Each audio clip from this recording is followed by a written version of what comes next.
Hello दोस्तों, आप सुन रहे हैं मुंशी प्रेमचंद्र द्वारा रचित उपन्यास गबन का भाग 26 अपने ही यूट्यूब चैनल किस्से कहानियों की ऑडियो लाइब्रेरी पर। तो चलिए सुनते हैं आज का भाग। रमा आधी रात गए सोया तो 9 बजे दिन तक नींद न खुली। वह स्वप्न देख रहा था कि दिनेश को फांसी हो रही है। सहसा एक स्त्री तलवार लिए हुए फांसी की ओर दौड़ी और फांसी की रस्सी काट दी। चारों ओर हलचल मच गई। वह औरत जालपा थी। जालपा को लोग घेर कर पकड़ना चाहते थे, पर वह पकड़ में न आती थी। कोई उसके सामने जाने का साहस न कर सकता था। तब उसने एक छलांग मारकर रमा के ऊपर तलवार चलाई। रमा घबराकर उठ बैठा। देखा तो दरोगा और इंस्पेक्टर कमरे में खड़े हैं और डिप्टी साहब आराम कुर्सी पर लेटे हुए सिगार पी रहे हैं। दरोगा ने कहा, आज तो आप खूब सोए बाबू साहब, कल कब लौटे थे? रमा ने एक कुर्सी पर बैठकर कहा, जरा देर बाद लौट आया था। इस मुकदमे की अपील तो हाई कोर्ट में होगी ना? इंस्पेक्टर बोला, अपील क्या होगी, जाब्ते की पाबंदी होगी। आपने मुकदमे को इतना मजबूत कर दिया है कि वह अब किसी के हिलाए हिल नहीं सकता। हलफ से कहता हूँ, आपने कमाल कर दिया। अब आप उधर से बेफिक्र हो जाइए। हाँ, अभी जब तक फैसला ना हो जाए यह मुनासिब होगा कि आपकी हिफाजत का ख्याल रखा जाए, इसलिए फिर पहरे का इंतजाम कर दिया गया है। इधर हाई कोर्ट से फैसला हुआ, उधर आपको जगह मिली। डिप्टी साहब ने सिगार का धुआं फेंक कर कहा, यह डीओ कमिश्नर साहब ने आपको दिया है, जिसमें आपको कोई तरह का शक ना हो। देखिए, यूपी के होम सेक्रेटरी के नाम है। आप वहां ज्यों ही यह डीओ दिखावेंगे वह आपको कोई अच्छी जगह दे देगा। इंस्पेक्टर बोला, कमिश्नर साहब आपसे बहुत खुश हैं, हलफ से कहता हूँ। डिप्टी बोला, बहुत खुश हैं, वह यूपी को अलग डायरेक्ट भी चिट्ठी लिखेगा, तुम्हारा भाग्य खुल गया। यह कहते हुए उसने डीओ रमा की तरफ बढ़ा दिया। रमा ने लिफाफा खोलकर देखा और एकाएक उसको फाड़ कर पुर्जे पुर्जे कर डाला। तीनों आदमी विस्मय से उसका मुंह ताकने लगे। दरोगा ने कहा, क्या रात बहुत पी गए थे क्या? आपके हक में अच्छा ना होगा। इंस्पेक्टर बोला, कमिश्नर साहब आपसे बहुत खुश हैं, हलफ से कहता हूँ। डिप्टी बोला, बहुत खुश हैं, वह यूपी को अलग डायरेक्ट भी चिट्ठी लिखेगा, तुम्हारा भाग्य खुल गया। यह कहते हुए उसने डीओ रमा की तरफ बढ़ा दिया। रमा ने लिफाफा खोलकर देखा और एकाएक उसको फाड़कर पुर्जे पुर्जे कर डाला। तीनों आदमी विस्मय से उसका मुंह ताकने लगे। दरोगा बोला, क्या रात बहुत पी गए थे क्या? आपके हक में अच्छा ना होगा। इंस्पेक्टर बोला, हलफ से कहता हूँ, कमिश्नर साहब को मालूम हो जाएगा तो बहुत नाराज होंगे। डिप्टी बोला, इसका कुछ मतलब हमारी समझ में नहीं आया, इसका क्या मतलब है? रमा बोला, इसका यह मतलब है कि मुझे इस डीओ की जरूरत नहीं और ना मैं नौकरी चाहता हूँ, आज ही यहाँ से चला जाऊंगा। डिप्टी बोला, जब तक हाई कोर्ट का फैसला ना हो जाए तब तक आप कहीं नहीं जा सकते। रमा ने पूछा, क्यों? डिप्टी बोला, कमिश्नर साहब का यह हुक्म है। रमा बोला, मैं किसी का गुलाम नहीं हूँ। इंस्पेक्टर बोला, बाबू रमानाथ, आप क्यों बना बनाया खेल बिगाड़ रहे हैं? जो कुछ होना था वह हो गया। 10-5 दिन में हाई कोर्ट के फैसले की तस्दीक हो जाएगी। आपकी बेहतरी इसी में है कि जो सिला मिल रहा है उसे खुशी से लीजिए और आराम से जिंदगी के दिन बसर कीजिए। खुदा ने चाहा तो एक दिन आप भी किसी ऊंचे ओहदे पर पहुंच जाएंगे। इससे क्या फायदा कि अफसरों को नाराज कीजिए और कैद की मुसीबतें झेलिए। हलफ से कहता हूँ, अफसरों की जरा सी निगाह बदल जाए तो आपका कहीं पता ना लगे। हलफ से कहता हूँ, एक इशारे में आपको 10 साल की सजा हो जाए। आप हैं किस ख्याल में? हम आपके साथ शरारत नहीं करना चाहते। हाँ, अगर आप हमें सख्ती करने पर मजबूर करेंगे तो हमें सख्ती करनी पड़ेगी। जेल को आसान ना समझिएगा। खुदा दोजक में ले जाए पर जेल की सजा ना दे। मार धाड़, गाली गुफ्ता, वह तो वहां की मामूली सजा है। चक्की में जोत दिया तो मौत ही आ गई। हलफ से कहता हूँ, दोजक से बदतर है जेल। दरोगा बोला, यह बेचारा अपनी बेगम साहब से माजूर है। वह शायद इनके जान की गाहक हो रही हैं। उनसे इनकी कोर दबती है। इंस्पेक्टर बोला, क्या हुआ? कल तो वह हार दिया था ना, फिर भी राजी नहीं हुई। रमा ने कोट की जेब से हार निकालकर मेज पर गिरा दिया और बोला, वह हार यह रखा हुआ है। इंस्पेक्टर बोला, अच्छा इसे उन्होंने नहीं कबूल किया? डिप्टी बोला, कोई प्राउड लेडी है। इंस्पेक्टर बोला, कुछ उनकी भी मिजाज पुरसी करने की जरूरत होगी। दरोगा बोला, यह तो बाबू साहब के रंग ढंग और सलीके पर मुनहसर है। अगर आप ख्वामख्वाह हमें मजबूर ना करेंगे तो हम आपके पीछे ना पड़ेंगे। डिप्टी बोला, उस खटिक से भी मुचलका ले लेना चाहिए। रमानाथ के सामने एक नई समस्या आ खड़ी हुई, पहले से कहीं जटिल, कहीं भीषण। संभव था वह अपने को कर्तव्य की वेदी पर बलिदान कर देता, 2-4 साल की सजा के लिए अपने को तैयार कर लेता। शायद इस समय उसने अपने आत्मसमर्पण का निश्चय कर लिया था, पर अपने साथ जालपा को भी संकट में डालने का साहस वह किसी तरह ना कर सकता था।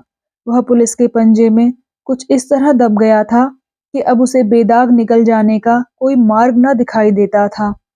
उसने देखा कि इस लड़ाई में मैं पेश नहीं पा सकता। पुलिस सर्वशक्तिमान है, वह मुझे जिस तरह चाहे दबा सकती है। उसके मिजाज की तेजी गायब हो गई। विवश होकर बोला, आखिर आप लोग मुझसे क्या चाहते हैं? इंस्पेक्टर ने दरोगा की ओर देखकर आंखें मारी, मानो कह रहे हों, आ गया पंजे में, और बोले, बस इतना ही कि आप हमारे मेहमान बने रहें और मुकदमे के हाई कोर्ट में तय हो जाने के बाद यहाँ से रुखसत हो जाएं, क्योंकि उसके बाद हम आपकी हिफाजत के जिम्मेदार न होंगे।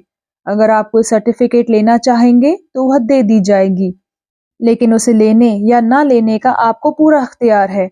अगर आप होशियार हैं तो उसे लेकर आप फायदा उठावेंगे, नहीं इधर उधर के धक्के खाएंगे। आपके ऊपर गुनाह बेलज्जत की मसल सादिक आएगी। इसके सिवा हम आपसे और कुछ नहीं चाहते। हलफ से कहता हूँ, हर एक चीज जिसकी आपको ख्वाहिश हो यहाँ हाजिर कर दी जाएगी, लेकिन जब तक मुकदमा ना हो जाए आप आजाद नहीं हो सकते। रमानाथ ने दीनता के साथ पूछा, सैर करने तो जा सकूंगा या वह भी नहीं? इंस्पेक्टर ने सूत्र रूप से कहा, जी नहीं। दरोगा ने उस सूत्र की व्याख्या की, आपको वह आजादी दी गई थी, पर आपने उसका बेजा इस्तेमाल किया। जब तक इसका इत्मीनान ना हो जाए कि आप उसका जायज इस्तेमाल कर सकते हैं या नहीं, आप उस हक से महरूम रहेंगे। दरोगा ने इंस्पेक्टर की तरफ देखकर मानो इस व्याख्या की दाद चाही, जो उन्हें सहर्ष मिल गई। तीनों अफसर रुखसत हो गए और रमा एक सिगार जलाकर इस विकट परिस्थिति पर विचार करने लगा। 1 महीना और निकल गया। मुकदमे के हाईकोर्ट में पेश होने की तिथि नियत हो गई है। रमा के स्वभाव में फिर वही पहले की सी भीरुता और खुशामद आ गई है। अफसरों के इशारे पर नाचता है। शराब की मात्रा पहले से बढ़ गई है। विलासिता ने मानो पंजे में दबा लिया है। कभी कभी उसके कमरे में एक वैश्या जोहरा भी आ जाती है, जिसका गाना वह बड़े शौक से सुनता है। एक दिन उसने बड़ी हसरत के साथ जोहरा से कहा, मैं डरता हूँ कहीं तुमसे प्रेम न बढ़ जाए। उसका नतीजा इसके सिवा और क्या होगा कि रो रो कर जिंदगी काटूं। तुमसे वफा की उम्मीद क्या हो सकती है? जोहरा दिल में खुश होकर अपनी बड़ी बड़ी रत्नारी आंखों से उसकी ओर ताकती हुई बोली, हाँ साहब, हम वफा क्या जाने, आखिर वैश्या ही तो ठहरी। बेवफा वैश्या भी कहीं वफादार हो सकती है? रमा ने आपत्ति करके पूछा, क्या इसमें कोई शक है? जोहरा बोली, नहीं, जरा भी नहीं। आप लोग हमारे पास मोहब्बत से लबालब भरे दिल लेकर आते हैं, पर हम उसकी जरा भी कद्र नहीं करती। यही बात है ना? रमा बोला, बेशक। जोहरा बोली, मुआफ कीजिएगा, आप मर्दों की तरफदारी कर रहे हैं। हक यह है कि वहां आप लोग दिल बहलाव के लिए जाते हैं, महज गम गलत करने के लिए, महज आनंद उठाने के लिए। जब आपको वफा की तलाश ही नहीं होती तो वह मिले कैसे? लेकिन इतना मैं जानती हूँ कि हम में जितनी बेचारियां मर्दों की बेवफाई से निराश होकर अपना आराम चैन खो बैठती हैं, उनका पता अगर दुनिया को चले तो आंखें खुल जाएं। यह हमारी भूल है कि तमाशबीनों से वफा चाहते हैं, चील के घोंसले में मांस ढूंढते हैं, पर प्यासा आदमी अंधे कुएं की तरफ दौड़े तो मेरे ख्याल में उसका कोई कसूर नहीं। उस दिन रात को चलते वक्त जोहरा ने दरोगा को खुशखबरी दी, आज तो हजरत खूब मजे में आए। खुदा ने चाहा तो 2-4 दिन के बाद बीवी का नाम भी ना ले। दरोगा ने खुश होकर कहा, इसलिए तो तुम्हें बुलाया था। मजा तो जब है कि बीवी यहाँ से चली जाए, फिर हमें कोई गम ना रहेगा। मालूम होता है स्वराज्य वालों ने उस औरत को मिला लिया है। यह सब एक ही शैतान है। ज़ोहरा की आमदोरफ्त बढ़ने लगी, यहाँ तक कि रमा खुद अपने चकमे में आ गया। उसने ज़ोहरा से प्रेम जताकर अफसरों की नज़र में अपनी साख जमानी चाही थी, पर जैसे बच्चे खेल में रो पड़ते हैं, वैसे ही उसका प्रेमाभिनय भी प्रेमोन्माद बन बैठा। ज़ोहरा उसे अब वफा और मोहब्बत की देवी सी मालूम होती थी। वह जालपा की सी सुंदरी ना सही, बातों में उससे कहीं चतुर, हाव भाव में कहीं कुशल, सम्मोहन कला में कहीं पटु थी। रमा के हृदय में नए नए मंसूबे पैदा होने लगे। एक दिन उसने ज़ोहरा से कहा, ज़ोहरा, जुदाई का समय आ रहा है। 2-4 दिन में मुझे यहाँ से चला जाना पड़ेगा, फिर तुम्हें क्यों मेरी याद आने लगी? ज़ोहरा ने कहा, मैं तुम्हें ना जाने दूंगी। यहीं कोई अच्छी सी नौकरी कर लेना, फिर हम तुम आराम से रहेंगे। रमा ने अनुरक्त होकर कहा, दिल से कहती हो ज़ोहरा? देखो, तुम्हें मेरे सिर की कसम, दगा मत देना। ज़ोहरा बोली, अगर यह खौफ हो तो निकाह पढ़ा लो, निकाह के नाम से चिढ़ हो तो ब्याह कर लो, पंडितों को बुलाओ। अब इसके सिवा मैं अपनी मोहब्बत का और क्या सबूत दूं? रमा निष्कपट प्रेम का यह परिचय पाकर विह्वल हो उठा। ज़ोहरा के मुंह से निकलकर इन शब्दों की सम्मोहक शक्ति कितनी बढ़ गई थी। वह कामिनी जिस पर बड़े बड़े रईस फिदा हैं, मेरे लिए इतना बड़ा त्याग करने को तैयार है। जिस खान में औरों को बालू ही मिलता है, उसमें जिसे सोने के डले मिल जाएं, क्या वह परम भाग्यशाली नहीं है? रमा के मन में कई दिनों तक संग्राम होता रहा। जालपा के साथ उसका जीवन कितना नीरस, कितना कठिन हो जाएगा। वह पग पग पर धर्म और सत्य लेकर खड़ी हो जाएगी और उसका जीवन एक दीर्घ तपस्या, एक स्थायी साधना बनकर रह जाएगा। सात्विक जीवन कभी उसका आदर्श नहीं रहा। साधारण मनुष्य की भांति वह भी भोग विलास करना चाहता था।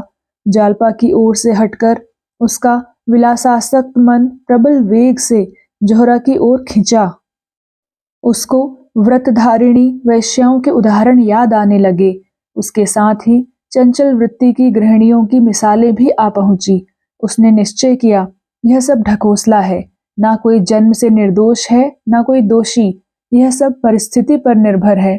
ज़ोहरा रोज आती और बंधन में एक गांठ और देकर जाती। ऐसी स्थिति में संयमी युवक का आसन भी डोल जाता। रमा तो विलासी था। अब तक वह केवल इसलिए इधर उधर ना भटक सका था कि ज्यों ही उसके पंख निकले, जाली ने उसे अपने पिंजरे में बंद कर दिया। कुछ दिन पिंजरे से बाहर रहकर भी उसे उड़ने का साहस ना हुआ।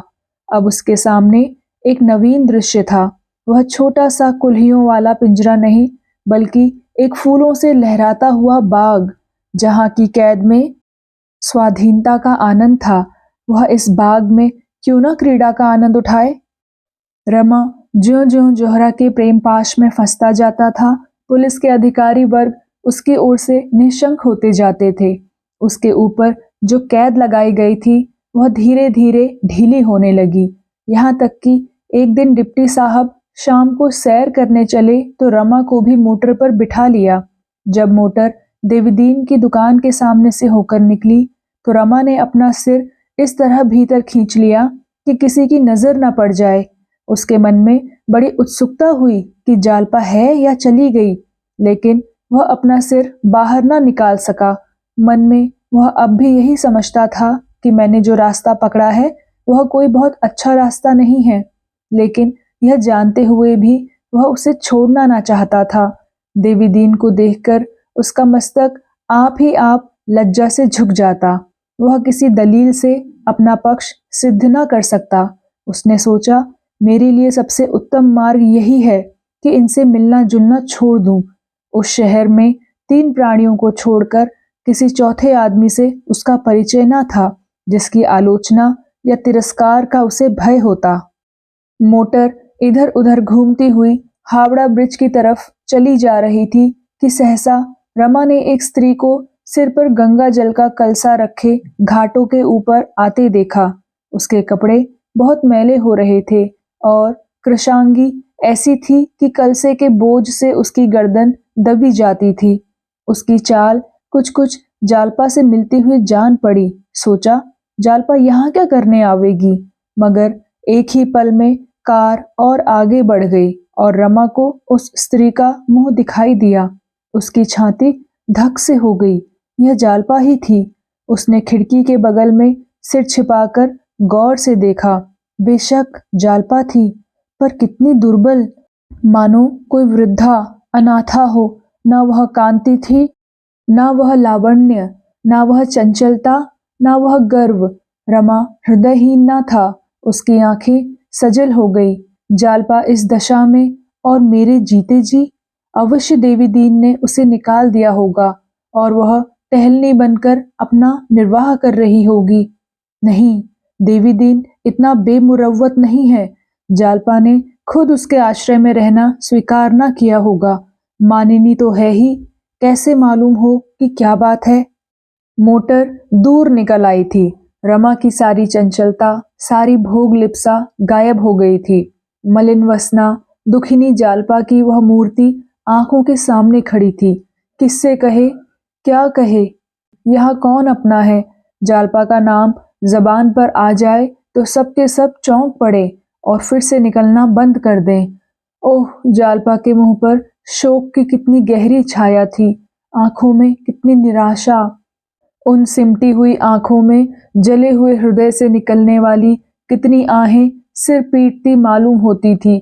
मानो उन पर हंसी कभी आई ही नहीं, मानो वह कली बिना खिले ही मुरझा गई। कुछ देर के बाद ज़ोहरा आई, इठलाती, मुस्कुराती, लचकती, पर रमा आज उससे भी फटा फटा रहा। ज़ोहरा ने पूछा, आज किसी की याद आ रही है क्या? यह कहते हुए उसने अपनी गोल, नर्म, मक्खन सी बाह उसकी गर्दन में डालकर उसे अपनी ओर खींचा।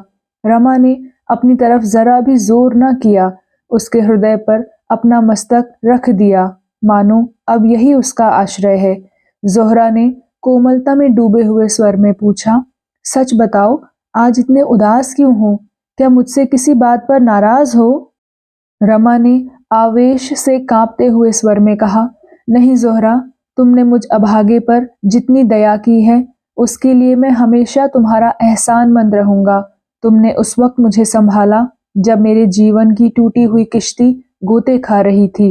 वे दिन मेरी जिंदगी के सबसे मुबारक दिन हैं और उनकी स्मृति को मैं अपने दिल में बराबर पूजता रहूंगा। मगर अभागों को मुसीबत बार बार अपनी तरफ खींचती है। प्रेम का बंधन भी उन्हें इस तरफ खींचे जाने से नहीं रोक सकता। मैंने जालपा को जिस सूरत में देखा है वह मेरे दिल को भालों की तरह छेद रहा है। वह आज फटे मैले कपड़े पहने सिर पर गंगा जल का कलसा लिए चली जा रही थी। उसे इस हालत में देखकर मेरा दिल टुकड़े टुकड़े हो गया। मुझे अपनी जिंदगी में कभी इतना रंज ना हुआ था। ज़ोहरा कुछ नहीं कह सकता उस पर क्या बीत रही है। ज़ोहरा ने पूछा, वह तो उस बुढ़े मालदार खटिक के घर पर थी ना? रमा बोला, हाँ थी तो, पर नहीं कह सकता क्यों वहां से चली गई। इंस्पेक्टर साहब मेरे साथ थे, उनके सामने मैं उससे कुछ पूछ तक ना सका। मैं जानता हूँ वह मुझे देखकर मुंह फेर लेती और शायद मुझे जलील समझती, मगर कम से कम मुझे इतना तो मालूम हो जाता कि वह इस वक्त इस दशा में क्यों है। ज़ोहरा, तुम मुझे चाहे दिल में जो कुछ समझ रही हो, लेकिन मैं इस ख्याल में मग्न हूँ कि तुम्हें मुझसे प्रेम है और प्रेम करने वालों से कम हमदर्दी की आशा तो करते हैं। यहाँ एक भी ऐसा आदमी नहीं जिससे मैं अपने दिल का कुछ हाल कह सकूं। तुम भी मुझे रास्ते पर लाने के लिए ही भेजी गई थी, मगर तुम्हें मुझ पर दया आई। शायद तुमने गिरे हुए आदमी पर ठोकर मारना मुनासिब ना समझा। अगर आज हम और तुम किसी वजह से रूठ जाएं, तो क्या कल तुम मुसीबत में देखकर मेरे साथ जरा भी हमदर्दी ना करोगी? क्या मुझे भूखों मरते देखकर मेरे साथ उससे कुछ भी ज्यादा सलूक ना करोगी जो आदमी कुत्ते के साथ करता है? मुझे तो ऐसी आशा नहीं। जहाँ एक बार प्रेम ने वास किया हो वहाँ उदासीनता और विराग चाहे पैदा हो जाए, हिंसा का भाव नहीं पैदा हो सकता। क्या तुम मेरे साथ जरा भी हमदर्दी ना करोगी ज़ोहरा? तुम अगर चाहो तो जालपा का पूरा पता लगा सकती हो। वह कहाँ है, क्या करती है, मेरी तरफ से उसके दिल में क्या ख्याल है, घर क्यों नहीं जाती, यहाँ कब तक रहना चाहती है? अगर तुम किसी तरह जालपा को प्रयाग जाने पर राजी कर सको ज़ोहरा, तो मैं उम्र भर तुम्हारी गुलामी करूँगा। इस हालत में मैं उसे नहीं देख सकता। शायद आज ही रात को मैं यहाँ से भाग जाऊं। मुझ पर क्या गुजरेगी इसका मुझे जरा भी भय नहीं है। मैं बहादुर नहीं हूँ, बहुत ही कमजोर आदमी हूँ। हमेशा खतरे के सामने मेरा हौसला पस्त हो जाता है, लेकिन मेरी बेगैरती भी यह चोट नहीं सह सकती। ज़ोहरा वेश्या थी, उसको सभी अच्छे बुरे सभी तरह के आदमियों से साबिका पड़ चुका था। उसकी आंखों में आदमियों की परख थी। उसको इस परदेसी युवक में और अन्य व्यक्तियों में एक बड़ा फर्क दिखाई देता था।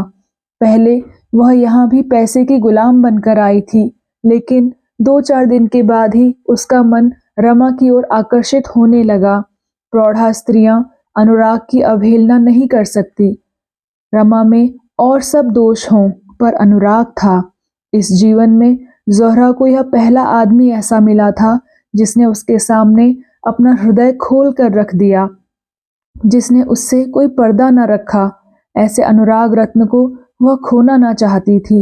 उसकी बात सुनकर उसे जरा भी ईर्ष्या न हुई, बल्कि उसके मन में एक स्वार्थमय सहानुभूति उत्पन्न हुई। इस युवक को, जो प्रेम के विषय में इतना सरल था, वह प्रसन्न करके हमेशा के लिए अपना गुलाम बना सकती थी। उसे जालपा से कोई शंका ना थी। जालपा कितनी ही रूपवती क्यों ना हो, ज़ोहरा अपने कला कौशल से, अपने हाव भाव से उसका रंग फीका कर सकती थी। इसके पहले उसने कई महान सुंदरी खतरानियों को रुलाकर छोड़ दिया था, फिर जालपा किस गिनती में थी? ज़ोहरा ने उसका हौसला बढ़ाते हुए कहा, तो इसके लिए तुम क्यों इतना रंज करते हो प्यारे? ज़ोहरा तुम्हारे लिए सब कुछ करने को तैयार है। मैं कल ही जालपा का पता लगाऊंगी और वह यहाँ रहना चाहेगी तो उसके आराम के सब सामान कर दूंगी। जाना चाहेगी तो रेल पर भेज दूंगी। रमा ने बड़ी दीनता से कहा, एक बार मैं उससे मिल लेता तो मेरे दिल का बोझ उतर जाता। ज़ोहरा चिंतित होकर बोली, यह तो मुश्किल है प्यारे, तुम्हें यहाँ से कौन जाने देगा? रमा बोला, कोई तदबीर बताओ। ज़ोहरा बोली, मैं उसे पार्क में खड़ी कराऊंगी, तुम डिप्टी साहब के साथ वहां जाना और किसी बहाने से उससे मिल लेना। इसके सिवा तो मुझे और कुछ नहीं सूझता। रमा अभी कुछ कहना ही चाहता था कि दारोगा जी ने पुकारा, मुझे भी खिलवत में आने की इजाजत है? दोनों संभल बैठे और द्वार खोल दिया। दारोगा जी मुस्कुराते हुए आए और ज़ोहरा की बगल में बैठकर बोले, यहाँ आज सन्नाटा कैसा? क्या आज खजाना खाली है? ज़ोहरा आज अपने दस्ते हिनाई से एक जाम भर कर दो। रमानाथ भाईजान नाराज ना होना। रमा ने कुछ तुर्श होकर कहा, इस वक्त तो रहने दीजिए दारोगा जी, आप तो पिए हुए नजर आते हैं। दारोगा ने ज़ोहरा का हाथ पकड़कर कहा, बस एक जाम ज़ोहरा, और एक बात और, आज मेरी मेहमानी कबूल करो। रमा ने तेवर बदलकर कहा, दारोगा जी आप इस वक्त यहाँ से जाएं, मैं यह गवारा नहीं कर सकता। दारोगा ने नशीली आंखों से देखकर कहा, क्या आपने पट्टा लिखा लिया है? रमा ने अकड़कर कहा, जी हाँ मैंने पट्टा लिखा लिया है। दारोगा बोला, तो आपका पट्टा खारिज। रमा बोला, मैं कहता हूँ यहाँ से चले जाइए। दारोगा बोला, अच्छा अब तो मेंढकी को भी जुकाम पैदा हुआ, क्यों ना हो, चलो ज़ोहरा इन्हें यहाँ बकने दो। यह कहते हुए उन्होंने ज़ोहरा का हाथ पकड़कर उठाया। रमा ने उनके हाथ को झटका देकर कहा, मैं कह चुका, आप यहाँ से चले जाएं। ज़ोहरा इस वक्त नहीं जा सकती, अगर वह गई तो मैं उसका और आपका दोनों का खून पी जाऊंगा। ज़ोहरा मेरी है और जब तक मैं हूं कोई उसकी तरफ आंखें नहीं उठा सकेगा। यह कहते हुए उसने दारोगा साहब का हाथ पकड़कर दरवाजे के बाहर निकाल दिया और दरवाजा जोर से बंद करके सिटकनी लगा ली। दारोगा जी बलिष्ठ आदमी थे, लेकिन इस वक्त नशे ने उन्हें दुर्बल कर दिया था। बाहर बरामदे में खड़े होकर वह गालियां बकने और द्वार पर ठोकर मारने लगे। रमा ने कहा, कहो तो जाकर बच्चा को बरामदे के नीचे ढकेल दूं। शैतान का बच्चा। ज़ोहरा बोली, बकने दो, आप ही चला जाएगा। रमा बोला, चला गया। ज़ोहरा ने मगन होकर कहा, तुमने बहुत अच्छा किया, सुअर को निकाल बाहर किया, मुझे ले जाकर दिख करता। क्या तुम सचमुच उसे मारते? रमा बोला, मैं उसकी जान लेकर छोड़ता। मैं उस वक्त अपने आपे में ना था, न जाने मुझ में उस वक्त कहाँ से इतनी ताकत आ गई थी। ज़ोहरा बोली, और जो वह कल से मुझे न आने दे तो? रमा बोला, कौन? अगर इस बीच में उसने जरा भी भांजी मारी तो गोली मार दूंगा। वह देखो, ताक पर पिस्तौल रखा हुआ है। तुम अब मेरी हो ज़ोहरा। मैंने अपना सब कुछ तुम्हारे कदमों पर निसार कर दिया और तुम्हारा सब कुछ पाकर ही मैं संतुष्ट हो सकता हूँ। तुम मेरी हो, मैं तुम्हारा हूँ। किसी तीसरी औरत या मर्द को हमारे बीच में आने का मजाज नहीं है जब तक मैं मर ना जाऊं। ज़ोहरा की आंखें चमक रही थी। उसने रमा की गर्दन में हाथ डालकर कहा, ऐसी बातें मुंह से ना निकालो प्यारे। तो दोस्तों, कैसा लगा आपको आज का भाग? कृपया कमेंट सेक्शन में लिखकर ज़रूर बताइएगा। और अगर आपने इस चैनल को अभी तक सब्सक्राइब नहीं किया है तो कृपया करके सब्सक्राइब का बटन भी दबा दीजिएगा। मिलती हूँ आपसे अगले भाग के साथ।